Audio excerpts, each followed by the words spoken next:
કે કોઈ પણ વ્યક્તિ પરખાય ક્યારે, જ્યારે ભેગા રહીએ ત્યારે. તો એમની નિરંતર જે ભેગા રહે છે એવા સેવક સંતો દ્વારા આપણે એમના ભગવાન પરાયણ જીવનને આપણે માણવાના છીએ.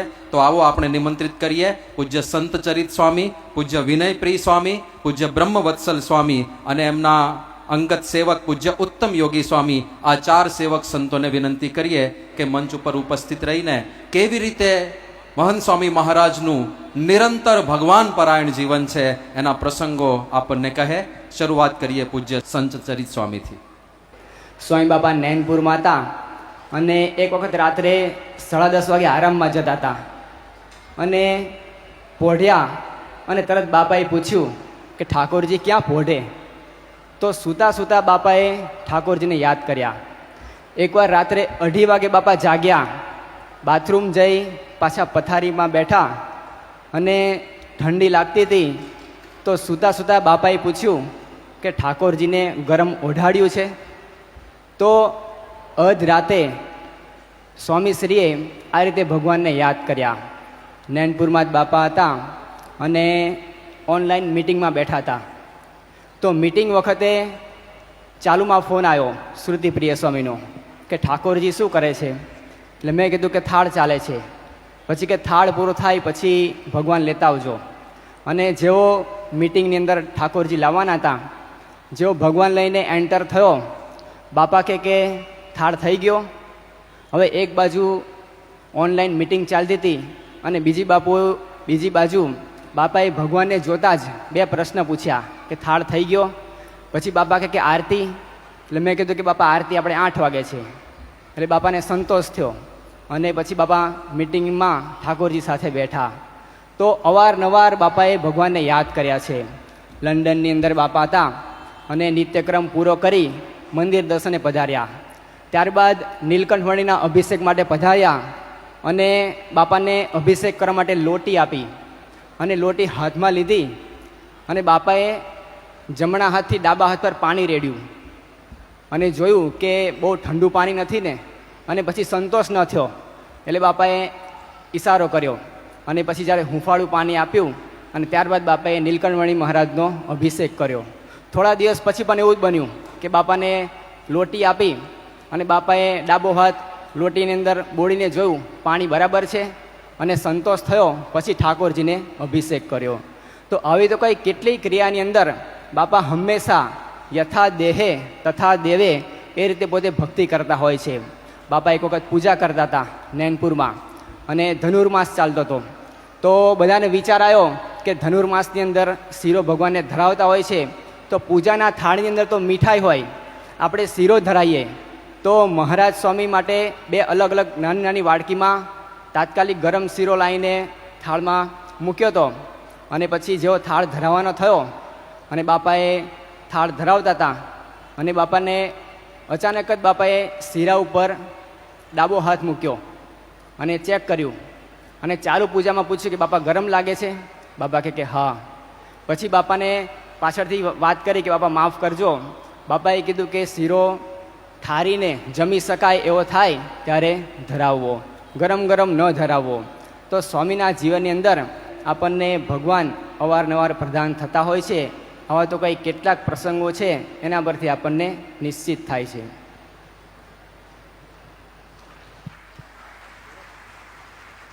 સંત ચરિત સ્વામીએ જેમ વાત કરી એમ મહંત સ્વામી મહારાજને ભગવાનનું અખંડ અનુસંધાન રહે છે. આપણે જોઈએ તો સ્વામી બાપા એમની કથા વાર્તામાં એ પ્રાપ્તિની વાત ખૂબ કરતા હોય છે. આજે સવારે પણ સવારની કથામાં સ્વામીએ પ્રાપ્તિના વિચારની વાત કરી. તો આ વિચાર સ્વામીને સતત ચાલ્યા કરે છે. ખાલી અમુક સમય પૂરતું નહીં પણ 24 કલાક એ એમને ચાલુ હોય છે. તો એકવાર સ્વામી બાપા નૈનપુરમાં હતા અને સ્વામી બાપા 3-1 વાગે જાગ્યા બાથરૂમ જવા માટે. પછી સ્વામી બાપા પલંગ પર બેઠા ત્યારે બાથરૂમમાં જે વ્હાઇટ બોર્ડ અમે રાખતા એમાં એક કોટેશન લખેલું, એ સ્વામી બાપા મોઢે બોલી ગયા. એમાં લખેલું કે no matter what yesterday was like, birds always start the new day with a song. કે ગમે એવો દિવસ ગયો હોય પણ પક્ષીઓ હોય એ હંમેશા નવા ગીતથી એમના દિવસની શરૂઆત કરે. આ વાક્ય બોલ્યા બાપા મોઢે અને પછી સ્વામીએ કીધું કે સત્સંગી માત્રે પોતાના દિવસની શરૂઆત પ્રાપ્તિના વિચારથી કરવી. એમને જે મહારાજ સ્વામી અને સત્પુરુષની પ્રાપ્તિ થઈ છે એનાથી કરવી. આ બધું પૂરું થયું પછી સ્વામી બાપાને સૂવાનું હતું એટલે સ્વામી બાપા કહે કે ક્યાં સોના સોના સોના, સોના તો ભવ્ય પ્રાપ્તિ કો ખોના ખોના ખોના, આવું સ્વામી બાપાએ કહ્યું. અને પછી સ્વામી કે જાઓ સૂઈ જાઓ. એટલે આપણે સ્વામીએ કહ્યું એટલે પછી આપણે જતા રહ્યા. પણ સ્વામી બાપા સૂતા નહોતા. આપને સ્વામીના ચહેરા પર સ્પષ્ટ દેખાય કે સ્વામી કાંઈક ઊંડા વિચારમાં હોય એવું લાગે. એટલે સ્વામી બાપા એમના રૂટીન સમય પ્રમાણે જાગ્યા. ત્યારે સ્વામી બાપાને પૂછ્યું કે સ્વામી આપ સૂતા નહોતા એ તો સ્પષ્ટ જણાતું હતું, તો આપ શું કરતા હતા? ત્યારે સ્વામી બાપાએ કીધું કે પ્રાપ્તિનો વિચાર. પછી તો સ્વામી બાપા એમની દૈનિક ક્રિયામાં જોડાયા અને પછી સ્વામી બાપા અલ્પાહાર કરીને સ્વામી બાપા પોઢવા આવ્યા. ત્યારે સ્વામી પોઢતા પહેલાં બોલવા લાગ્યા કે ક્યાં સોના સોના સોના, સોના તો ભવ્ય પ્રાપ્તિ કો ખોના ખોના ખોના. આવું બોલ્યા એટલે આજુબાજુ જે સેવક સંતો હતા એ બધાને આમ કન્ફ્યુઝ થઈ ગયું કે આ શું ચાલે છે. એટલે મેં કહ્યું કે આ તો રાત્રે 3 વાગ્યાનું ચાલે છે, આ રાત્રે 3 વાગ્યાનું ચાલે છે. જેવું હું આ બોલ્યો ત્યારે સ્વામી બાપાએ કહ્યું કે રાત્રે 3 વાગે અસ્તિત્વમાં આવ્યું, પણ એ પહેલાંથી ચાલતું હતું. અને પછી સ્વામી બાપાએ કહ્યું કે અખંડ ચાલ્યા જ કરે છે. એટલે આ રીતે સ્વામી બાપાનો જે પ્રાપ્તિનો વિચાર છે એ 15 મિનિટ પૂરતો નથી પણ અખંડ. એટલે જે સંચરિત સ્વામીએ વાત કરી કે એમને ઠાકોરજીનું અનુસંધાન સેજે રહે છે, કેમ કે એમના મનમાં પ્રાપ્તિ એ 24 કલાક ચાલ્યા જ કરે છે. તો આવા તો અનેક પ્રસંગો છે કે અડધી રાત્રે જગાડીને પ્રાપ્તિ એ સ્વામી બાપાએ દ્રઢાવી હોય. તો આપણે પણ સ્વામીને પ્રાર્થના કરીએ કે આ પ્રાપ્તિના વિચારનું અનુસંધાન આપને પણ સતત રહે.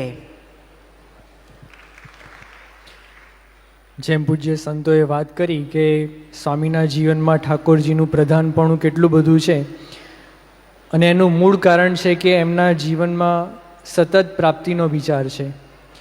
એક પણ ક્ષણ એવી નથી જેમાં સ્વામીને પ્રાપ્તિનો વિચાર અખંડ હૈયામાં ઉછળતો ન હોય, એ તરબતર ના હોય.